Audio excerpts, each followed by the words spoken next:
So today we're going to talk about gear, and we're going to talk about constraints and how it informs creativity. The first thing I want to say is that more is not better. As a photographer, the reason why people will book you is because of the vision you have for a project, or your ability to execute in a variety of situations. And there are two ways you can go about that. You can bring a bag full of equipment that's going to have a lens in it for every possible situation. You can go through and you can select equipment to perfectly fit the situation you're in. Or you can bring less and be forced to use your creativity. I honestly believe that when you're building a practice as a photographer, you have a responsibility to make sure that you're producing work that falls in line with your eye.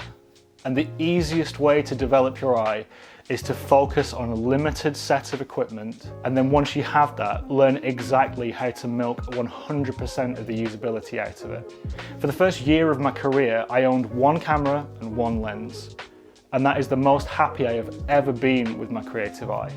Every time I put the camera up to my face, I knew exactly what was going to be in frame, how it was going to render, how much or how little will be in focus. I would recommend that every photographer start the same way. Before you walk out and buy a bag full of equipment, buy one thing and get the best out of it. Right now, I own multiple cameras. I mean, I'm looking at two of them right here. We've got this angle and we've got this angle.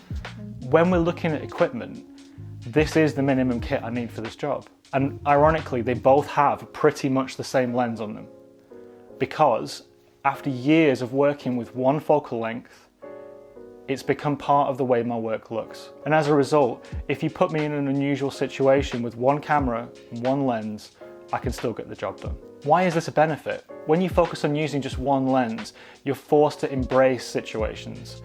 If you need to get a close-up detail shot of something, you have to move closer. If you need to get a wider, more expansive view, you have to move back. And as a result, you can find interesting compositions you never would have thought about. For me, I prefer to choose a 50mm lens. And I choose that because it has a similar look to the human eye. When somebody looks at my work, I want it to feel like an enhanced version of reality, but I still want it to feel like reality. I don't want it to feel disconnected.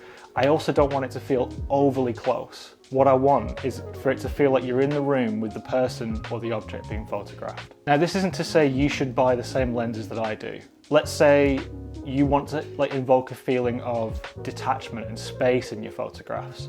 You want your subject to be isolated but acting independently. Choosing a longer focal length like an 85mm or a 100mm lens is ideal for this situation. If that's the look you want, you could very well make your only lens an 85mm or a 100mm or a 200mm lens. Now, I say all these things because I think that that's how you should develop your eye. The place where this gets muddied is one of two things. You're hired to do a job that is impossible with the equipment you have.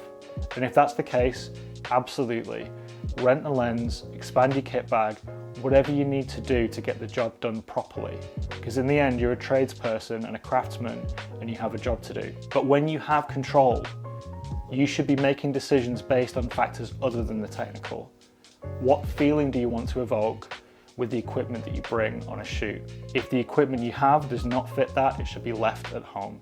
I 100% believe that necessity is the mother of invention. If you're put into a situation where you don't have the perfect lens or the perfect camera, and you continue to do the work, you'll come away with results that another person with the ideal kit would never, ever think to implement.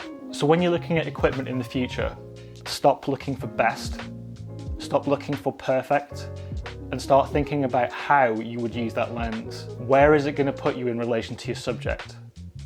How much is going to be in focus? How compressed will the shot be? All of these things are factors that you need to consider. Now, this is quite deep technical information and predominantly for photographers, but if you're not a photographer, this same advice can apply to you. Let's say if you're trying to come up with a menu and you think, well, I know how to make steak beautifully, and I know how to make lasagna, and I can make ramen, and I can also make Korean barbecue. I could do all of those things. You've got to ask yourself, is that wise? Are you ever going to make the best ramen in the world if you're also making Korean barbecue and steak and you're making lasagna? There's a good chance you're not. If you're in a strange position where you really do feel like your ability to make a good traditional steak and Korean barbecue is something that you want to do together, you can find a way to make that work. And in the end, the combination of things that you choose is part of the art of making a menu. All I'm recommending is that you think about what's going on in your business, what you're creating and how you're creating it, and try and think about whether or not it's actually coming from a place of creativity or a place of fear. Fear that you can't get the job done, that you can't pay the bills, and that you're not going to be enough. Because if you're operating from a position of fear, you're not going to do your best work. And you can use whatever you would like. You can build your menu however you want. You can choose whatever camera equipment you want. But I'd encourage you to think carefully before you go out and buy another lens, add another item to your menu that doesn't feel like you.